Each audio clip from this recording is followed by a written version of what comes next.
छात्रों नमस्कार। मैं नीरज कुमार जड़ेसर पाठशाला में आपका हार्दिक स्वागत करता हूं। क्लास 10th के गणित के इस बैच में आज हम चैप्टर नंबर 2 की पहली प्रश्नावली यानी कि 2.1 को शुरू करने चल रहे हैं। इसके प्रश्नों को किस तरह से लगाते हैं आज हम इसके बारे में सीखेंगे।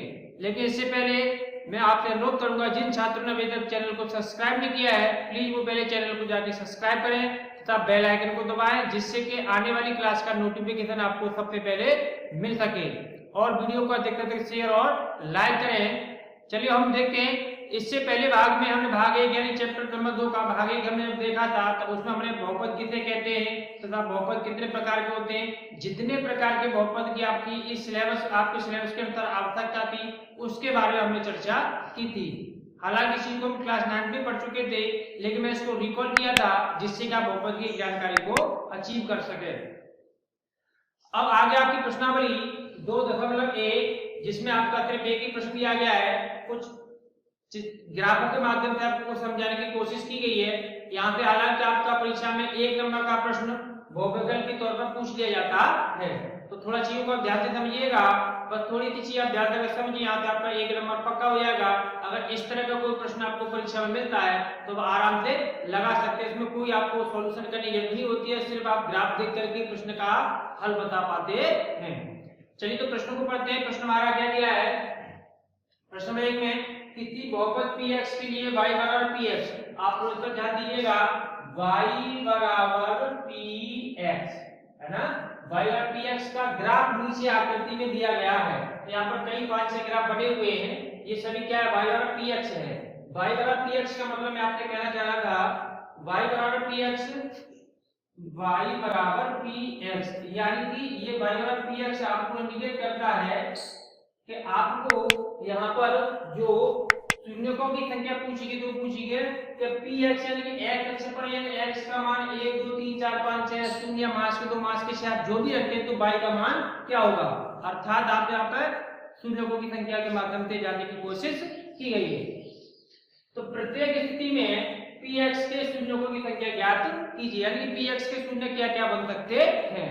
तो सिर्फ आपको करना क्या होगा कि हम ये देखेंगे x अक्ष को ये हमारी जो कर्व लाइन दी गई है जिसे हम वक्र रेखा कहते हैं। क्या कहते हैं इसे हम वक्र रेखा कहते हैं। ये वक्र रेखा x अक्ष को कितनी बार कट करती है या उसको टच करती है, मतलब कितनी बार इसको काट रही है या कितनी बार इसको छू के निकल रही है। तो जितनी बार इसको काट या छू के निकल रही होगी उसके उस वक्र रेखा के लिए यानी कि हम इसको कहते हैं सीधे px के शून्यों की संख्या उतनी ही होगी। चलिए एक प्रश्न के माध्यम से समझ ले इसको। जैसे इसमें लिखा गया यहाँ पर ये x अक्ष है, यहाँ पर क्या है y अक्ष है, इसे आप जैसे पहले से जानते होंगे। अब x अक्ष का y अक्ष हमारी वक्र रेखा दे रखी है ये वाली, जो केवल और केवल y अक्ष को ही प्रतिच्छेद करती है यानी कि काटती है। और हमें पूछा गया है क्या y बराबर px के शून्य, यानी हम देखेंगे इसमें px का मतलब यहाँ पर x लिखा है तो x अक्ष को कितनी बार प्रतिच्छेद या कट करती है या काटती है। तो हमने देखा इसमें x अक्ष को ये वक्र रेखा कहीं भी प्रतिच्छेदित नहीं कर रही है, कहीं भी नहीं काट रही, इसका मतलब इसमें शून्यकों की संख्या क्या होगी, शून्य होगी। तो आप देखेंगे क्या इसके उत्तर में शून्यकों की संख्या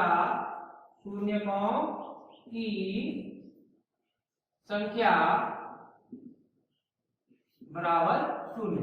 क्या लगेगा, शून्यकों की संख्या बराबर शून्य। अब इसी प्रकार से हम दूसरे ग्राफ में देखेंगे तो हम देखेंगे सिर्फ हमारा टारगेट होगा जो y बराबर px दिया तो हमें सिर्फ x अक्ष को टारगेट करना है कि x अक्ष को ये टेढ़ी वाली लाइन जैसे आप वक्र रेखा कहते हैं कितनी जगह प्रतिच्छेद कर दिया काटती है। तो हमने यहाँ पर देखा ये लाइन इस तरह से जब गुजर रही है तो y अक्ष को यहाँ पर काट रही है और यहाँ पर देखें तो x अक्ष को यहाँ पर कट कर रही है। तो इसके शून्यों की संख्या कितनी होगी, कितनी होनी चाहिए, 2 नहीं, बिल्कुल गलत, 2 नहीं होगी। हमें सिर्फ टारगेट हमें क्या बताया, हमें टारगेट करना है इस x अक्ष को ये कितनी जगह पर प्रतिच्छेद करती है या छू के निकलती है। तो ये x अक्ष को सिर्फ एक जगह पर छू रही है, इसका मतलब इसमें शून्यों की संख्या कितनी होगी हमारी, 1 ही होगी। तो शून्य के बराबर 1 है ना, शून्य के बराबर 1। अब तीसरे ग्राफ हम देखते हैं तो तीसरे ग्राफ में ये वाला हमारा x अक्ष है। तो इस x अक्ष में क्या है, ये वक्र रेखा जो एक जगह इसको यहाँ पर कट कर रही है, दूसरी जगह यहाँ पर, तीसरी जगह पर यहाँ पर, इसका मतलब इसमें शून्यकों की संख्या कितनी होगी, 3 होगी। हमें इसमें 22 से कोई मतलब नहीं होगा। तो इसमें शून्य के बराबर शून्य के बाद कितने होंगे 3 होंगे, ठीक है ना। चलिए अब इसका चौथा ग्राफ मैंने दिया है, इसमें हम देखेंगे x अक्ष पर ये वक्र रेखा इसको कितनी जगह प्रतिच्छेद करती है, तो 1 और 2, तो शून्य के बराबर कितने हो जाएंगे हमारे, तो शून्य होंगे, शून्य के बराबर 2, कितने शून्य होंगे 2, शून्य 2। अब इसके बाद अगले ग्राफ में देखेंगे x अक्ष को कितनी जगह प्रतिच्छेद करती है, 1 2 3 4, कितनी जगह प्रतिच्छेद कर रही है वक्र रेखा, 4 जगह प्रतिच्छेद करती है। इसका मतलब शून्य के बराबर कितने हो जाएंगे हमारे, शून्य के बराबर 4, कितना होगा शून्य के हमारे 4 होंगे। अब नेक्स्ट ग्राफ जो दिया है ये थोड़ा क्रिटिकल दिया गया है, थोड़ा सा इसमें सोचना पड़ेगा। इसमें हमारे वक्र रेखा x को कितनी जगह प्रतिच्छेद करती है, काटती है, तो आप देखें इसको कहां पर काट रही है, एक जगह पर, और तो वही काट रही है ना, कितने जगह पर काट रही है, एक जगह पर। तो इसमें शून्यों की संख्या कितनी होनी चाहिए, 1, नहीं गलत, यहाँ पर 1 नहीं होगी, क्यों, क्योंकि हमें आपको बताइए इसको काटने के साथ साथ कितनी जगह पर छूके निकल रही है, वो भी इसका क्या कहलाएगा, एक शून्य तो बन जाएगा। तो इसमें देखो यहाँ पे एक जगह इसको यहाँ पर छू रही है और एक जगह इसको यहाँ पर छू रही है, इसका कुल मिला के कितने हो गए, तो 1 2 3, तो शून्य को कितने कितनी कहलाएगी हमारी, तो शून्य के बराबर बनेंगे, शून्य के बराबर 3। तो ये प्रश्न आपका इस तरह से 1 नंबर में बोर्ड परीक्षा में पूछ लिया जाता है। तो ये सिर्फ इतनी जानकारी इस चैप्टर को, इस एक्सरसाइज की थी आपकी, जहां पर आपको सिर्फ y बराबर px के लिए यहाँ पर हमें ये देखना था कि x अक्ष को वक्र रेखा कितनी जगह पर प्रतिच्छेद करती है या कितनी जगह पर उसको छू के निकलती है, तो उतने उसके लिए क्या बन जाएंगे, y बराबर px के शून्य बन जाएंगे, ठीक है। अब इसमें हम एक शब्द को बार बार यूज कर रहे हैं, शून्य शून्य शून्य शून्य क्या होता है, चलिए इसकी हम चर्चा कर लेते हैं। इसके पहले आप क्या करेंगे, इसको स्क्रीनशॉट लीजिए, इसके वीडियो को पॉज करके इसे नोट पेन डाउन करिए, तो हम इसको देखते हैं शून्य, और इसके साथ साथ हम एक चीज और समझेंगे, इसके बहुपद जो दी होती है इसके गुणांक में क्या संबंध होता है, यानी कि गुणांक शून्य दोनों को समझने के साथ साथ का संबंध भी समझेंगे। चलिए तो आगे चर्चा करते हैं शून्य की। जैसे कि आप पिछली क्लासों के माध्यम से पढ़ चुके हैं, कुछ आप इस प्रकार के क्वेश्चनों को हल करते थे, जैसे हमने लिखा कि 2x - 10 बराबर 0 है ना। आप इस प्रश्नों को हल करते तो इसमें क्या करते थे, आप इस x का मान को निकालने की कोशिश करते थे। तो हम x का मान निकालते तो क्या करते थे, जो संख्या x के साथ ही होती थी उसी के अलावा जो भी अंक होते उनको हम क्या करते थे, इधर पक्षांतर कर देते। तो आप क्या करते थे, इसका पक्षांतर। तो हमने इसमें 10 का पक्षांतर करना तो क्या होगा, 2x बराबर 10। अब पक्षांतर का मतलब हो गया जो भी अंक आपका इस पक्ष में है LHS में, वो कहां चला जाएगा आपका RHS में, और इसका मान योग्य तो रहता है, इसकी वैल्यू योग्य तो रहती है, और उसके क्या बदल जाता है, सिर्फ चिन्ह बदल जाता है। यदि संख्या प्लस की होती है तो माइनस की हो जाती है, माइनस की होती है तो प्लस की हो जाती है। तो यहाँ पर ये माइनस के 10 थे LHS में, यानी कि इस वाले भाग को क्या कहते हैं LHS, और इधर वाले भाग को आप क्या कहते हैं RHS। तो ये माइनस की 10 LHS में कहां पर गए, RHS में, तो ये किसके कहलाएंगे, प्लस के 10 बन जाएंगे। किसके 10 बन जाएंगे, धनात्मक, यानी कि प्लस के 10 बन जाएंगे। अब इसमें x के साथ जो भी यहाँ पे जो गुणा के रूप में नंबर दिया होता है, क्योंकि 2 गुणा x बराबर क्या लिखते हैं 2x, यानी कि हम समझाएंगे तो ये यहाँ पर किसके रूप में दिया है, 2 गुणा के रूप में दिया है, यानी कि x का 2 के साथ क्या होगा गुणा। तो जिन संख्या का आपको गुणा होता है उसमें सर क्या कर देते थे, इसका मतलब भाग लगाते थे, हम लिखते थे x बराबर 10/2। तो x का मान कितना निकलता है, 2 से आप भाग लगा के कितना निकला है 5। तो एक्चुअली में देखा जाए तो ये इस समीकरण का क्या है, ये शून्यक है, यही क्या है शून्य, जिसे आप कहते हैं हल। क्या कहते हैं, हल। या आप अपनी भाषा में कहते हैं कि इसमें x का मान कितना है, या इस सवाल का उत्तर कितना, जैसे आप उत्तर कहते हैं या x का मान कहते हैं, वही क्या कहलाता है इस सवाल का, या इस न्यूमेरिकल का, इस इक्वेशन का क्या कहलाएगा, समीकरण का ये शून्यक कहलाएगा। चलिए एक सवाल के माध्यम से और समझ लेते हैं। जैसे हमने एक सवाल लिखा कि x पे घात 2 माइनस के 5x प्लस के 6 बराबर 0 है ना। तो अब इसको जब हल करेंगे तो इसमें हम क्या मिलेगा, x पर घात 2, तो इसके कितने उत्तर मिलेंगे हमें, x के 2 उत्तर मिलेंगे, यानी कि एक घात होती तो एक उत्तर मिलता है, 2 घात होती तो 2 उत्तर मिलते हैं, यदि घात 3 है तो x के 3 मान या 3 उत्तर मिलते हैं। वही इसके उत्तर क्या कहलाते हैं, इस समीकरण के शून्य कहलाते हैं। क्या कहलाते हैं, शून्य कहलाते हैं। यदि हम इसको सॉल्व करेंगे तो क्लास 8 में और 9 में सवाल इस तरह के क्वेश्चन को कर चुके हैं, हम क्या कर देते हैं, इस वाले अचल पद के हम क्या करते हैं, यहाँ पर गुणा ऐसे गुणनखंड करते हैं, हमें यहाँ पर क्या मिल जाए, माइनस का 5 मिल जाए। कितना मिल जाए, माइनस का 5। चाहे तो मैं 6 के गुणनखंड ऐसे करें, 2 3 6, कितना 2 3 6, तो माइनस के 2 और माइनस के 3 आप करेंगे तो प्लस के तो 6 हो जाएंगे, लेकिन इसको हम जब जोड़ लेंगे तो माइनस के 2 माइनस के 3 और 3 माइनस के 5 हो जाएंगे। अब इसको आप सोल्व करेंगे तो क्या करते थे, इस वाले नंबर को दो भागों में तोड़ देते हैं, यानी कि मिडिल टर्म को, यानी कि हम जिसको क्या कहते हैं मध्य पद को दो भागों में तोड़ के हम इसके 4 भागों में बना लेते हैं। इसमें हम क्या बनाते हैं 1 2 3, अभी हमारे पास 3 भाग है ना, 3 पद है, तो हम 3 पदों को किसमें तोड़ लेंगे, इसको हम 4 पदों में तोड़ लेते हैं। तो कैसे तोड़ देते हैं, आप पहले पद को तो लेते हैं x स्क्वायर माइनस, अब इसको क्या लिखेंगे आप माइनस के 2x माइनस के 3x, यानी कि माइनस के 2x माइनस के 3x प्लस के 6 बराबर 0, यानी कि इसमें से आपके एक पद ये बन गया और एक पद ये बन गया, ठीक है ना। इसी प्रकार से आपने पहले सॉल्व किया था, हालांकि चीज आगे भी आएगी आपके अगले चैप्टर में, दोबारा समीकरण में भी आपको यहाँ पर सिखाया जाएगा, ठीक है।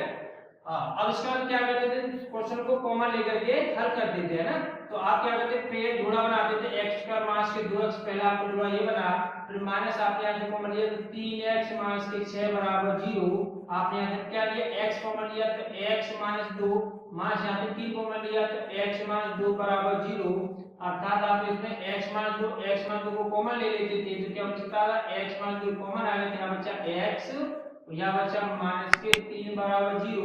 अब इसको हम क्या करते दो भागों में अलग कर लेते थे 0 के बराबर, इस प्रकार से x माइनस 3 बराबर 0, यानी कि पहला गुणनखंड आपने आया 0 के बराबर, दूसरा गुणनखंड आया वो क्या होगा 0 के बराबर होगा। अब इसके बाद हम क्या करते थे, अब ये मैंने आपको बताया था पक्षांतर, x का मान निकालने का ऐसे कर देते थे, 2 का पक्षांतर किया, 2 आपका कहां पहुंच गया RHS में, ऐसे आपका 3 कहां पहुंच जाएगा RHS में। तो ये क्या कहलाएंगे, इस दो का समीकरण के दोनों क्या कहलाएंगे, x बराबर 2 x बराबर 3 के शून्य कहलाएंगे, जिसे आप उत्तर कहते थे अब तक, या कहते सवाल का हल है, वही हमारा क्या यहाँ पर कहलाता है शून्य कहलाता है।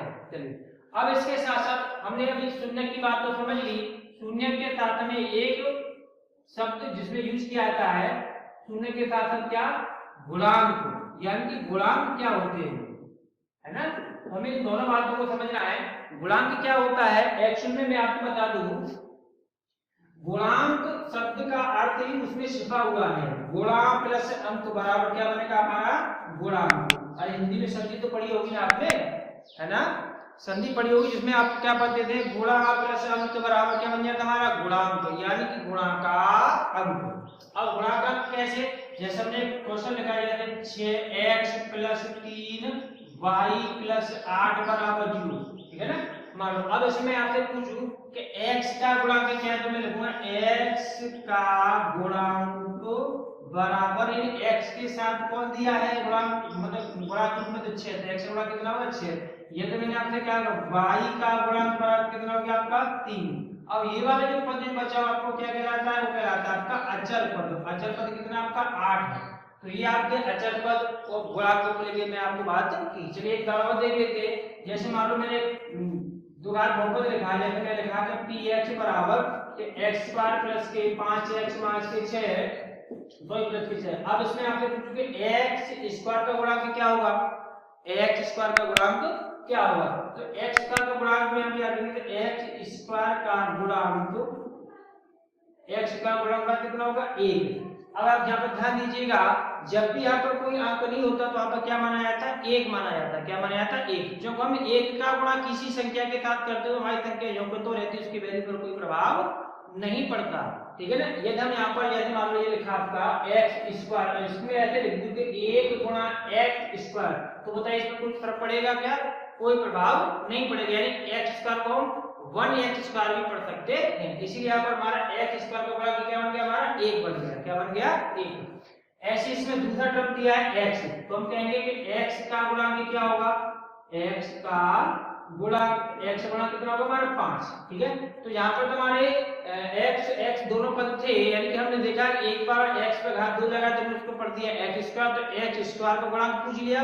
एक बार हमने आपसे x गुणांक पूछा, लेकिन 6 के साथ में कोई x दिया ही नहीं, यानी कि कोई बीजीय व्यंजक है ही नहीं, तो फिर हम इसको क्या कहेंगे, अभी मैंने आपको बताया था, याद होगा क्या बताया था हमने, इसको हम कहते हैं अचर पद। क्या कहते हैं, अचर पद। अचर पद कितना इसमें 6 है, ठीक है ना। तो ये मैंने आपको बताया शून्य क्या होते हैं और गुणांक क्या होते हैं। अब अगला जो टॉपिक हमारा आएगा उसमें आपसे इन दोनों में संबंध पूछा जाएगा। क्या पूछा जाएगा, संबंध, यानी कि किसी रैखिक बहुपद या द्विघात बहुपद के गुणांकों में तथा शून्यकों में क्या संबंध होता है, गुणांकों में तथा शून्यकों में क्या संबंध होता है। तो अगली हेडिंग हमारी होगी द्विघात बहुपद, द्विघात बहुपद के शून्यक तथा गुणांकों में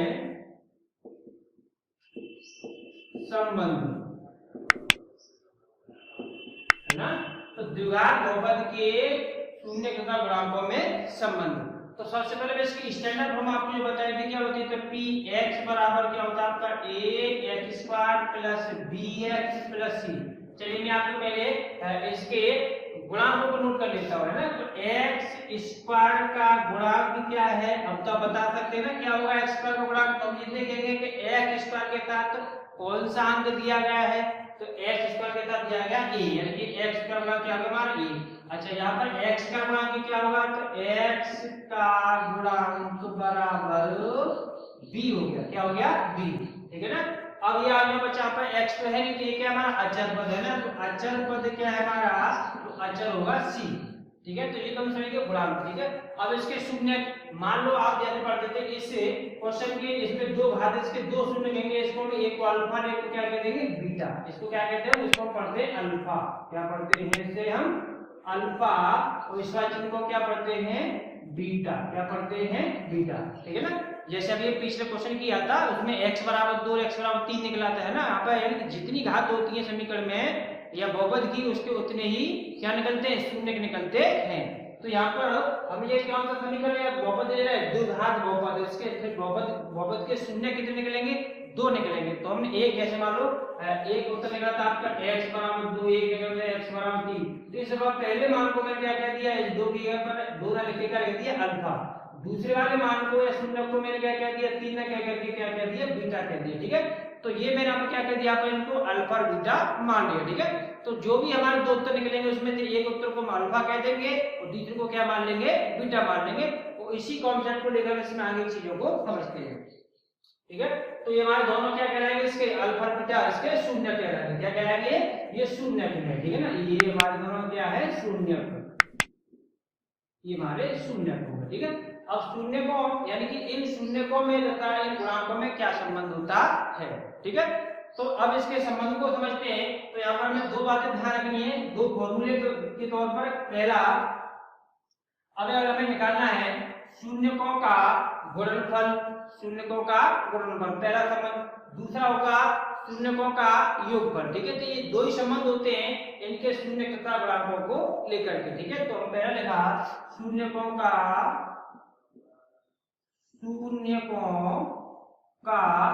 योगफल, है ना, शून्यकों का योगफल। तो शून्यकों का योगफल बराबर क्या होता है हमारा, तो वो होता है हमारा x का गुणांक बटे x स्क्वायर का गुणांक,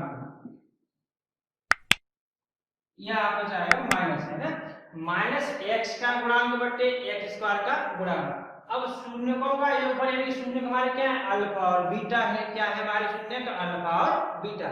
तो हम इसको कह सकते हैं कि अल्फा प्लस बीटा बराबर x का गुणांक क्या है हमारा, तो x गुणांक है b, आगे क्या रहेगा मास के b अपॉन x स्क्वायर का गुणांक क्या हमारा a, तो b मास के b अपॉन a, यानी आपका फॉर्मूला लगा कि अल्फा प्लस बीटा बराबर क्या होता है मास के b अपॉन a, यानी यही आपका क्या कहलाता है, यही संबंध क्या कहलाता है, द्विघात बहुपद के शून्य के गुणांकों में योगफल का संबंध है। यानी कि हम जब दोनों शून्यकों को जोड़ लेते हैं तो उसका उत्तर कितना आएगा, जो मास के b अपॉन a के बराबर जो इनकी वैल्यू होगी वही इनको जोड़ने पर उत्तर मिलेगा। इसका वेरिफिकेशन आपको परीक्षा में बहुत पूछा जाता है, थोड़ा इसको आप ध्यान से समझिएगा, ठीक है ना।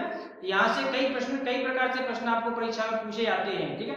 अगला दूसरा संबंध इसका जो होता है शून्यकों का गुणनफल। क्या होता है, शून्यकों का गुणनफल, शून्यकों का गुणनफल। तो वो आपको होता है अचर पद यानी कि अचर राशि बटे एक्स स्क्वायर का गुणांक, किसका? एक्स स्क्वायर का गुणांक, ठीक है ना। अब अचर को तुम्हारा इसमें क्या है, तो अचर तुम्हारा सी है, क्या है? सी। तो यहाँ से हमारा फॉर्मूला क्या बन जाएगा, यहाँ से हमारा फॉर्मूला बन जाएगा तो सी अपॉन ए, क्या बन जाएगा? सी अपॉन ए, जिसको हम लिख सकते हैं, क्या लिख सकते हैं कि गुणनफल का मतलब हो गया अल्फा इंटू बीटा, और यहाँ पर क्या था? सी अपॉन ए, ये इसका दूसरा संबंध बन गया जो आपको याद रखना है, ठीक है। अब यहाँ से कई प्रकार से प्रश्न आगे आपको द्विघात समीकरण से भी ऐसे आपको मिलेंगे, वहां भी आपको ऐसे इसी प्रकार से सेम संबंध मिलेगा, यहाँ द्विघात बहुपद को लेके भी आपको ये संबंध मिलेगा, ठीक है। तो यहाँ तक की चीज को आप अच्छे से समझिएगा। यदि आपको चीज कम समझ में आई हो, एक बार में आप नहीं समझ पाते हो, यदि आपके अंदर ऐसा कोई फॉल्ट है, तो क्या करेंगे, पूरी वीडियो को शुरू से प्लेबैक करेंगे और ध्यान से देखेंगे, समझेंगे, क्योंकि इसके बाद हम जो करने वाले हैं इन्हीं सारी बातों को प्रयोग करेंगे, इन्हीं संबंधों का हम प्रयोग करेंगे, जिसके सारे से हम क्या करेंगे, अगले प्रश्नों को हल करेंगे। यदि आपको ये वीडियो अच्छी लगी हो तो प्लीज इसे शेयर करें और लाइक करें, और यदि आपने चैनल सब्सक्राइब नहीं किया हो तो प्लीज चैनल को सब्सक्राइब करें तथा बेल आइकन को दबा लें, जिससे कि आने वाली क्लासों का नोटिफिकेशन आपको मिलता रहे। धन्यवाद।